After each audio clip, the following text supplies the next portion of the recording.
Let me introduce myself. I am Sherlock Holmes. Oh, Mr. Holmes, the infamous detective.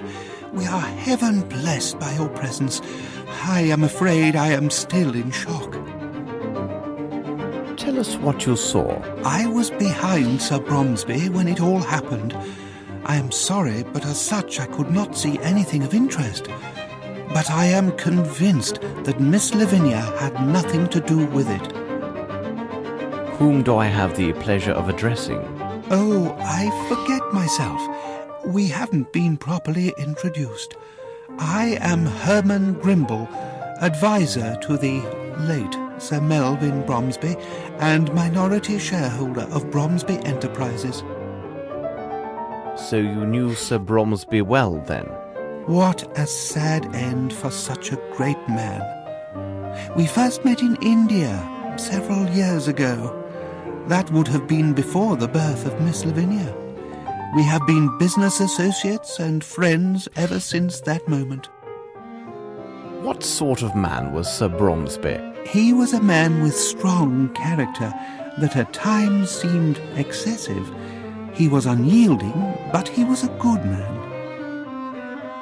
Have you any knowledge about the succession of his business interests? I believe that Sir Bromsby had drawn up his will with his attorney and friend Horace Fowlett.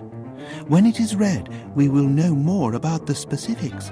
But I can assure you that nothing therein would threaten Bromsby Enterprises. And where is this Mr. Fowlett? He must have been here, because he would have most certainly been invited. Although he is hardly a person of high society. Where could he be, I wonder? Did Sir Bromsby have any enemies? Oh, there are always those who envy a man who is successful in business. But to say that Sir Bromsby had enemies? No, I cannot think of anyone who would desire his death. We have found Sir Bromsby's speech.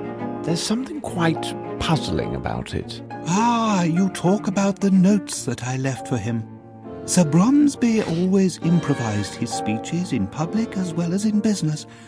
Nevertheless, it was still necessary to remind him about particular points. So I sometimes made notes for him on a sheet of paper.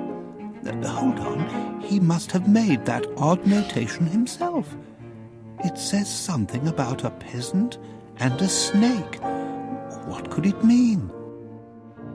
According to many witnesses, Sir Bromsby seemed anxious. Well, he really was a little worried these days, but it was most certainly due to the strains associated with the reception, ensuring a good time for his guests and the happiness of his daughter. They have not seen each other in 6 years. Perhaps he could not see her in the room. Thank you very much. I am at your disposal.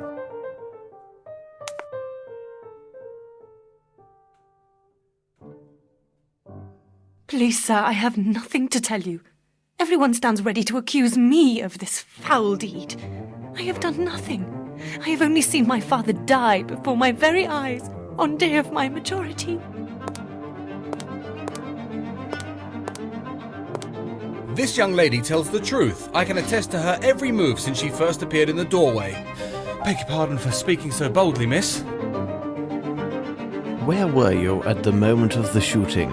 I was near the bar speaking with Colonel Patterson. Everybody started applauding and turning towards the stage. I turned to look through the crowd.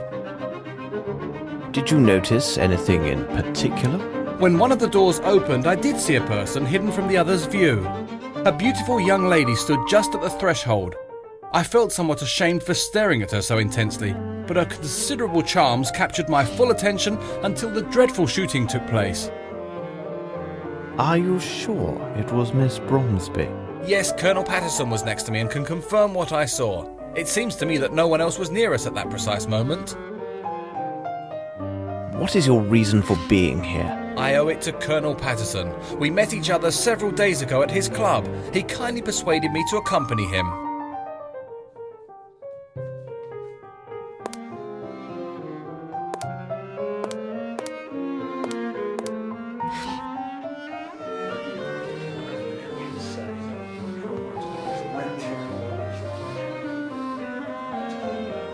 Sir, now will you answer my questions? I am listening to you. Where were you precisely when the tragedy occurred? We had been standing at the bar until the shot rang out, and I personally remained at the bar after it. Did you happen to notice Miss Bromsby at that moment? Impossible. My eyesight is so deucedly poor that I would not even notice if a fly fell into my whiskey. Really? Yes, damn shame. But I have a fine ear. I can offer much when the questions are about sounds. I can tell you that from all the applause, that old Bromsby had arrived and entered from my right. For the sound to have carried so well, the crowd must have been parted in that direction. I will add that if Lieutenant Harrington says that he saw a flea dancing with a fly in this place, you can take it on trust. Is there anything else you recall? Well, hold on a moment. I do have a scoop for your tabloid. I can assure you that Bromsby was killed with a right revolver of small caliber. How long have you known Lieutenant Harrington? We met at my officers' club several days ago. A brave boy, you can believe me. What could be better than to invite him to be my guest at this reception, where he could make many fair acquaintances? Thank you for this information, sir. Colonel to you. Were you at that precise spot at the moment of the murder? Indeed, I was standing just there. I could easily see the door because there were so few people in front of me. What did you do right after the shot was fired? I left the room as did almost everyone. I must leave now and make my excuses to Miss Lavinia for my behaviour, don't you think? Thank you for your help. It was not a problem.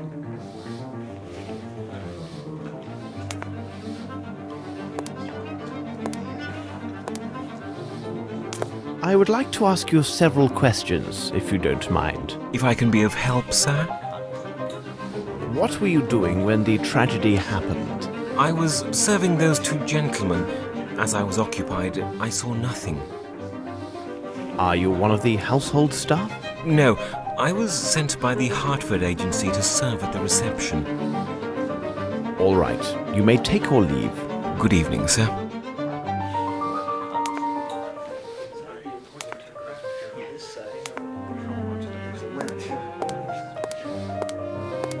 Sir? Did you know the Frenchman? Oh, he chatters on like all the French. I do not think he came back. Thank you for your help. My pleasure, sir.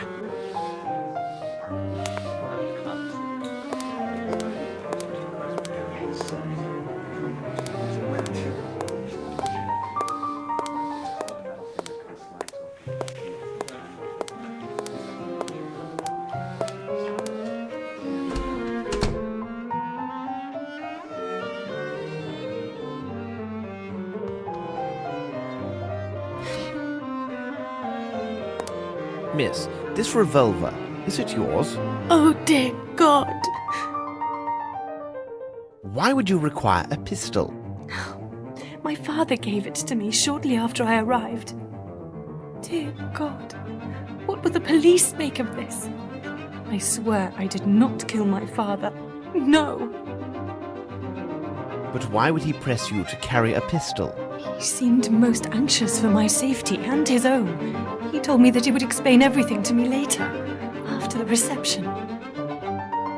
Miss, with your consent, I can investigate this matter. Mr. Holmes, Mr. Grimble has explained to me who you are and what you do.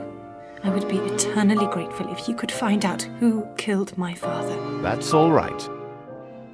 I must leave you now. Be strong, miss. Thank you, Mr. Holmes. I asked myself, what was Watson doing while I was searching the house? He was supposed to prevent people from leaving by the back entrance.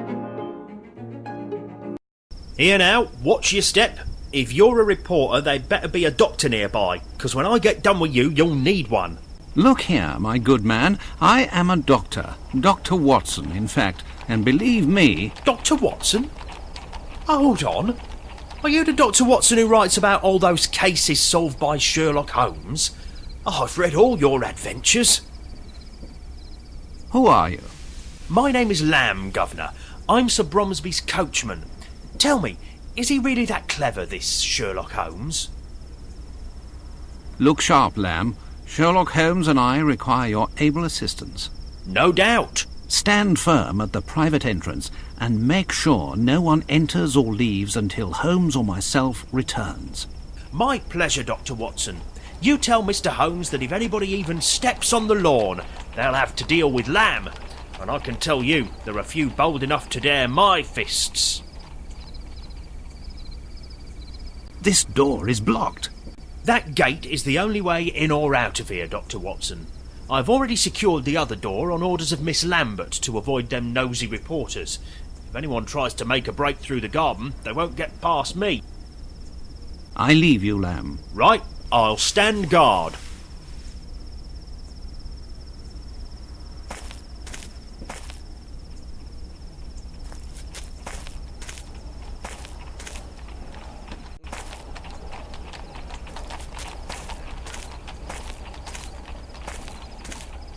Hello, please excuse me. I'm investigating the murder that has just happened. Oh, yes. Well, that is good. What would you like to know?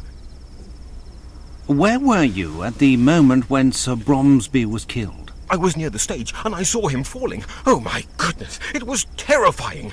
I ran for the door, but despite all my efforts, it was blocked. But your costume is torn. How did this happen? When I was trying to open the door, the crowd dragged me away. I then fell to the floor. I fortunately suffered no harm, but when I arose, my beautiful costume was ripped and stained. Well, I won't disturb you anymore. Yes, no, fine, thanks.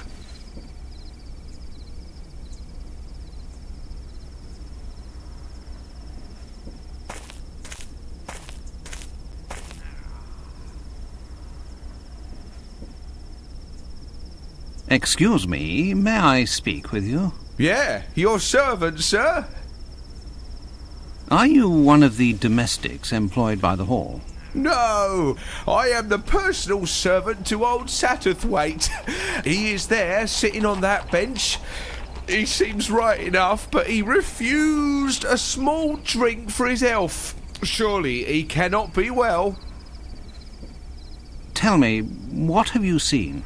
I heard the shot, then such a strange noise, and the next thing I know, all those money bags are running in a mad rush with their wives or whatever. Thank you for your help. My pleasure.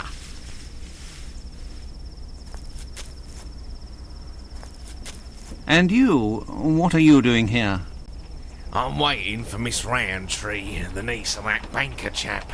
She is inconsolable, all because her admirer of a mere 3 days' acquaintance had already abandoned her. Nothing unusual about that. There is no worse-tempered female than this girl. Well, maybe other than my wife.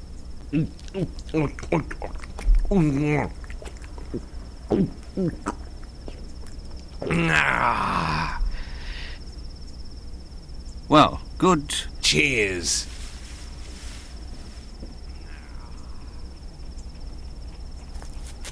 Yeah. You heard the shot? I just left to relieve myself there at the end of the garden, you see. Seems to me I missed a good race for the doors. Worthy of the Royal Derby. Well, good. Cheers.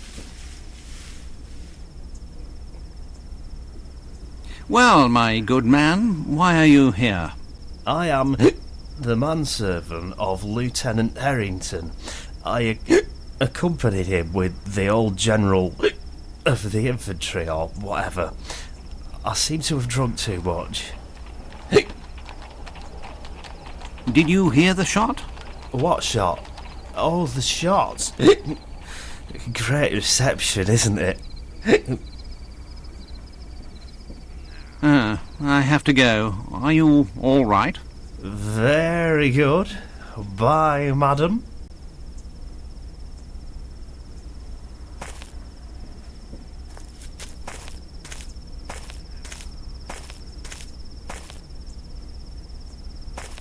Do you work here, miss? Yes, my name is Sue. I am a maid for the hall.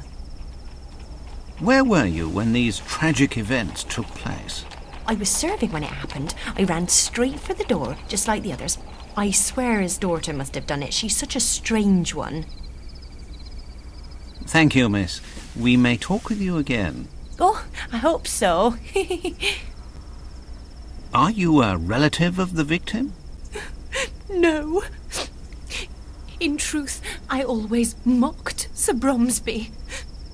I am upset because my friend did not arrive as promised. As beautiful as she is cruel, apparently.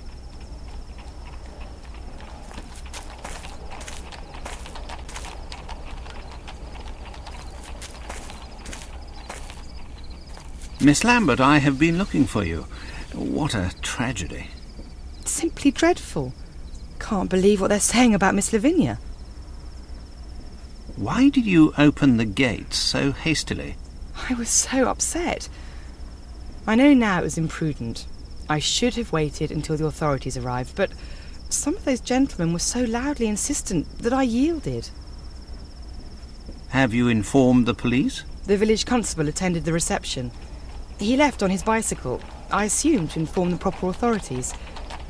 He told me that an inspector from Scotland Yard was already in the area on official business. I know nothing about the nature of his business, but I was told he should arrive soon. What sort of man was your employer? Oh, he was a great man. The people of the hall considered him to be very strict, but I think it was just his way of showing a fatherly attitude. And he dreamed of this day when Miss Lavinia would return. You have a list of guests? Oh, of course. I have a complete guest list for the reception. It's inside the dining room. I believe the police will have need of it. Well, nevertheless, I must first caution them to pay little heed to the notations I made regarding certain names.